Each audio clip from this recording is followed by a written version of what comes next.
नमस्कार मित्रों, मैं हूं श्रुति और आप देख रहे हैं हमारा टीवी। अब आज जुर्म के खिलाफ खबर को देखने से पहले चैनल को लाइक और सब्सक्राइब अवश्य करें और खबर को शेयर करना बिल्कुल न भूलें। सिर्फ हमारा टीवी पर देखे ब्लैक जुडिशियली फिल्म में भारत की न्याय प्रणाली कहां से कहां पहुंच गई और सांसद, विधायक एवं सरकार एयरपोर्ट बना रही है। कपिल जी, मैं आपको धन्यवाद देता हूं और ये फिल्म बनाने के लिए, ये वेब सीरीज बनाने के लिए बहुत बहुत धन्यवाद। कहां का सत्यमेव जयते, कहां का सत्यमेव जयते, कहां का सत्यमेव जयते। सुप्रीम कोर्ट के जजेस, हाई कोर्ट के जजेस जरूर इसको देखें और आत्मचिंतन करें कि भारत की न्याय प्रणाली कहां पहुंच गई है। भारत में टोटल 5 करोड़ केसेस तो वो हैं जो district court, high court, supreme court में है। इसका मतलब 5 करोड़ परिवार न्याय की आशा में बैठा हुआ है। ऑन एन एवरेज एक परिवार में 6 आदमी रख लीजिए, तो यानी 30 करोड़ लोग न्याय की आस लगाए बैठे हुए हैं। 30 करोड़ का मतलब एक अमेरिका, 30 करोड़ का मतलब 15 ऑस्ट्रेलिया, 30 करोड़ का मतलब 7 कनाडा, 30 करोड़ का मतलब 1.5 ब्राजील। इतने लोग भारत में न्याय की आस में बैठे हुए हैं और ये 5 करोड़ केस तो वो हैं जो district court, high court, supreme court में है। इसके पैरेलल हमारे देश में एक और जुडिशियल सिस्टम है, उसको कहते हैं तहसीलदार, एसडीएम, एडीएम, डीएम, कमिश्नर, जहां पे चकबंदी के मुकदमे चलते हैं। वो इस 5 करोड़ में काउंटेड नहीं है। जो तहसीलदार के यहां मुकदमा होता है, एसडीएम के यहां मुकदमा होता है, एडीएम के यहां होता है, डीएम के यहां होता है, चकबंदी अधिकारी जिसको सीओ कहते हैं, डीडीसी कहते हैं, एसओसी कहते हैं, वो एक इसके पैरेलल में है और 5 करोड़ मुकदमे वहां पे भी चल रहे हैं। इसका मैं लाइव एग्जांपल देना चाहूंगा भारत की ब्लैक जस्टिस सिस्टम का। 1985 में जौनपुर में एक 10 बीघे जमीन का मुकदमा शुरू हुआ था। अभी वो सबसे नीचे पायदान पे है, जिसको कहते हैं चकबंदी अधिकारी।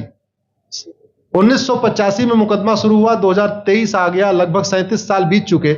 37 साल में यह नहीं तय हो पाया कि असली विल कौन सी है। 2 लोगों ने क्लेम किया, वो कह रहे हैं मुझे विल मिली है, वो कह रहे हैं मुझे विल मिली है। 37 साल में यह नहीं डिसाइड हो पाया असली विल किसकी है। अगर मान लीजिए आज डिसाइड हो जाए तो सीओ के बाद एसओसी, एसओसी के बाद डीडीसी, डीडीसी के बाद हाई कोर्ट, हाई कोर्ट के बाद सुप्रीम कोर्ट, यानी अभी 35 साल और लगेगा, 70 साल लगेगा। सेकंड जनरेशन मुकदमा लड़ रही है, ऑलरेडी सेकंड जनरेशन मुकदमा लड़ रही है और इसी स्पीड से काम हुआ तो मुझे लगता है थर्ड जनरेशन आके मुकदमा जाके तब जाके सुप्रीम कोर्ट पहुंचेगा। दूसरा एग्जांपल, एक ग्लेरिंग एग्जांपल आपको देता हूं। 1971 के वॉर में पाकिस्तान में बम फेंकने वाले, पाकिस्तान के फौजियों के बहुत सारे बैंकर तोड़ने वाले एक कर्नल कबोत्रा है, पंचकुला में रहते हैं। दुश्मनों को उन्होंने दांत तोड़ दिए। आज 2000 से उनके मकान पे किसी ने कब्जा किया हुआ है। 2023 आ चुका है, 23 साल में वो अपने मकान को नहीं छुड़ा पाए। अभी मामला पंचकुला की डिस्ट्रिक्ट कोर्ट में है, उसके बाद चंडीगढ़ हाई कोर्ट जाएगा, फिर सुप्रीम कोर्ट जाएगा। तो 23 साल में वो सबसे नीचे पायदान पे है। वास्तविकता यह है, अंग्रेज चले गए, अंग्रेजी कानून यहीं छोड़ गए, अंग्रेजी व्यवस्था यहीं छोड़ गए। यह व्यवस्था भारत में न्याय देने के लिए नहीं बनी थी। ये जो न्यायिक जुडिशियल सिस्टम था भारत में जो बनाया गया, वो केवल और केवल भारत को लूटने बांटने के लिए बनाया गया था। क्योंकि कानून वही चल रहा है, जुडिशियल सिस्टम वही चल रहा है, इवन हमारा ड्रेस भी वही चल रहा है। अंग्रेज काले कपड़े पहनते थे, हम भी काले कपड़े पहनते हैं। अंग्रेज जून के महीने में उनको गर्मी लगती थी तो 1 महीने छुट्टी करके इंग्लैंड चले जाते थे। आज भी हमारा हाई कोर्ट, सुप्रीम कोर्ट पूरे मई जून बंद रहता है। अंग्रेजों को क्रिसमस के टाइम में दिसंबर में छुट्टी मनाना जाना होता था, 1 महीने छुट्टी कर चले जाते थे। आज भी हमारी हाई कोर्ट, सुप्रीम कोर्ट दिसंबर में, क्रिसमस के टाइम में 15 दिन 20 दिन बंद हो जाती है। तो सोच वही है, किताबें वही है, व्यवस्था वही है, कानून वही है, तो स्वाभाविक सी बात है जस्टिस होगा कहां से? जस्टिस कैसे होगा? हम 2023 में 1860 का इंडियन पिनल कोड लेके घूम रहे, 1861 का पुलिस एक्ट लेके घूम रहे, गवाहों के बयान 1872 के कानून से हो रहे। हमने सब कुछ वर्ल्ड क्लास कर लिया, लेकिन अपने जस्टिस सिस्टम को कंपेयर करने की कोशिश ही नहीं किया। जितने में एक एयरपोर्ट बनता है, एक एयरपोर्ट बनाने में 25,000 करोड़ की लागत आती है। अगर हमारी सरकारों ने एक एयरपोर्ट की कीमत जुडिशियल सिस्टम पे खर्च कर दिया होता तो हमारी न्यायिक व्यवस्था अच्छी हो गई होती। आज घटिया, चूंकि अकाउंटेबिलिटी नहीं है, जुडिशियल सिस्टम में कोई अकाउंटेबिलिटी नहीं है। किसी के साथ न्याय हो जाए अन्याय हो जाए कोई फर्क नहीं पड़ता। निर्दोष को जेल हो जाए जज की कोई अकाउंटेबिलिटी नहीं, दोषी को बेल हो जाए जज की कोई अकाउंटेबिलिटी नहीं। लाखों लाख लोग जेल में सड़ रहे हैं, लाखों धोखेबाज भ्रष्टाचारी बाहर घूम रहे हैं। मूल कारण है ब्लैक जस्टिस सिस्टम। आपने बहुत अच्छा आपने इस पे वेब सीरीज बनाया है और इस देश में world class airport, world class highway, world class shopping mall, सब कुछ वर्ल्ड क्लास बना लिया। इनफैक्ट अपना मोबाइल का डेटा सुरक्षित रखने के लिए हमारे सांसद विधायक जज आईफोन भी यूज करते हैं।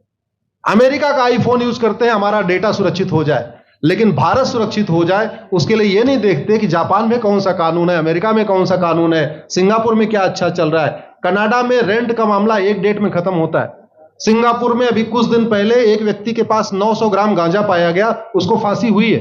दोबारा वहां ड्रग स्मगलिंग होगी क्या? तो भारत में चाहे वो ड्रग स्मगलिंग है, माफिया राज है, ह्यूमन ट्रैफिकिंग है, इन सब के लिए हमारा जस्टिस सिस्टम जिम्मेदार है। कोई भी अपराध होता है उसमें दो पक्ष होता है, एक पीड़ित एक अपराध करने वाला। जो पीड़ित होता है वो चाहता है जल्दी उसको न्याय मिल जाए, अपराध करने वाला चाहता है मुकदमा लंबा चले। भारत का न्यायिक सिस्टम अपराध करने वाले के साथ खड़ा है। बलात्कारी चाहता है उसका मुकदमा 30 साल चले और मुकदमा 30 साल चलता है। भू माफिया चाहता है कि गरीब की जमीन पे कब्जा कर ले, उसका मुकदमा 50 साल चले और आज की डेट में मुकदमा 50 साल चल रहा है। इसका मतलब वर्तमान न्यायिक सिस्टम बलात्कारी के पक्ष में है, भू माफिया के पक्ष में है, ड्रग स्मगलर के पक्ष में है, ह्यूमन ट्रैफिकर के पक्ष में है, नक्सलियों के पक्ष में है, माओवादियों के पक्ष में है, जो लोग देश विरोधी काम कर रहे हैं उनके पक्ष में है। 40 साल 50 साल के बाद किसी व्यक्ति ने मिलावट करके लोगों का स्वास्थ्य खराब कर दिया, उसको 50 साल के बाद सजा हो रही है। इस बीच उसने कम से कम पता नहीं कितने लोगों का और भी कर दिया। तो ये जो जस्टिस सिस्टम होता है दवा की तरीके काम करता है। जैसे दवा अच्छी होती है बीमारी तुरंत ठीक हो जाती है, अगर दवा घटिया होती है तो बीमारी बढ़ जाती है। दवा खाने के बाद शरीर एज इट इज नहीं रहता, या तो बीमारी ठीक होती है या तो बीमारी बढ़ती है। अगर कोई आदमी एक गांव में किसी के साथ कुछ गलत कर दे, उसको 6 महीने के अंदर सजा हो जाए, साल भर के अंदर हो जाए, दूसरा अपराध वहां नहीं होगा। लेकिन अगर उस व्यक्ति को पनिशमेंट नहीं मिला तो स्वाभाविक सी बात है उसने उसको और मोटिवेट कर दिया। कहते नहीं ऐसे बुखार है तुरंत 2 गोली खाइए बुखार ठीक हो गया, लेकिन अगर आपने दवा नहीं खाई या गलत दवा खा लिया तो टाइफाइड होगा या निमोनिया होगा। दुर्भाग्यवश ये हमारा जस्टिस सिस्टम यही कर रहा है।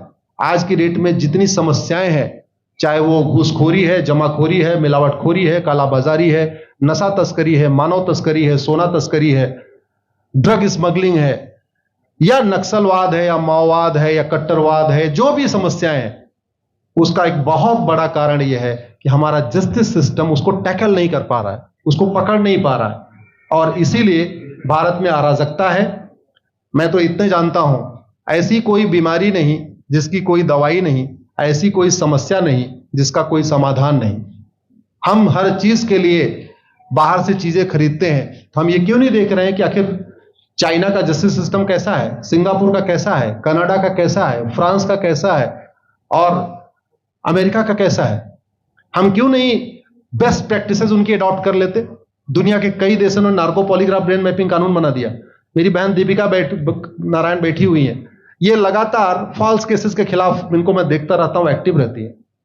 एक कानून बन जाए नार्को पॉलीग्राफ ब्रेन मैपिंग और कंप्लेन पे अंडरटेकिंग ले लिया जाए कि जो कुछ मैं शिकायत कर रहा हूं इसके लिए मैं अपना नार्को पॉलीग्राफ ब्रेन मैपिंग कराने के लिए तैयार हूं, हजारों की संख्या में फेक केसेस खुद ही खत्म हो जाएंगे। आज की डेट में लोग जुडिशरी की लापरवाही के साथ साथ फर्जी केस से परेशान है, फर्जी गवाही से परेशान है, फर्जी एफआईआर से परेशान है, हजारों परिवार परेशान है। कई बार देखा गया कि जो फैमिली के केसेस होते हैं उसमें कितने सारे फेक केसेस भी आ रहे हैं। तो जो वास्तव में दोषी हैं उनको पनिशमेंट नहीं मिल पा रहा है, जो निर्दोष हैं उनके खिलाफ फर्जी केसेस हो रहे हैं। आज की डेट में गांव में एक दबंग अगर जमीन कब्जा कर लेता है, किसी की हिम्मत नहीं पड़ती उसके खिलाफ कोई गवाही दे दे। लोगों को अपनी जमीन छुड़ाने में 30-30 साल लड़ना पड़ रहा है, 35 साल लड़ना पड़ रहा है। अगर 30 साल 35 साल के बाद कक्कड़ जी उसको अपनी जमीन मिल भी गई तो उसके साथ न्याय कहां हुआ? 35 साल में उसका टाइम बर्बाद हो गया, 35 साल में उसका पैसा बर्बाद हो गया, 35 साल वो मेंटल ट्रॉमा में रहा, 35 साल उसने तारीख पे तारीख झेली है। और मैं तो डिस्ट्रिक्ट कोर्ट में कई बार जाके देखा, ऐसे परिवारों को देखता हूं जिनके पास बस से आने के लिए पैसा नहीं है, साइकिल से आते हैं। ऐसे परिवारों को देखता हूं जो चाय नहीं पी सकते अपने पैसे से, बेचारे घर से रोटी बांध के और अचार लेके आते हैं, लेकिन वहां मजबूरी में वकील को पैसा देते हैं। तो हमारी कोर्ट कचहरी वास्तव में दलाली का अड्डा बन गया है, हमारी कोर्ट कचहरी भ्रष्टाचार का अड्डा बन गया है। और मैं दुख के साथ कहना चाहूंगा, अदालतों में न्याय हो नहीं रहा है, बल्कि न्याय बिक रहा है। जिनके पास पैसा है वो उन्होंने कितना बड़ा क्राइम किया हो, मर्डर किया हो, रेप किया हो, उनको जमानत हो रही है, और जिनके पास नहीं है वो बेचारे जेल में सड़ रहे हैं। कई बार तो देखा गया, मैंने मेरे मर्डर किया एक्स अनंत सिंह ने, लेकिन एक्स अनंत सिंह बाहुबली थे, उन्होंने थानेदार को 20 लाख रुपए दिया, वो वाई अनंत सिंह को लेकर जेल में डाल दिया, नाम वही है।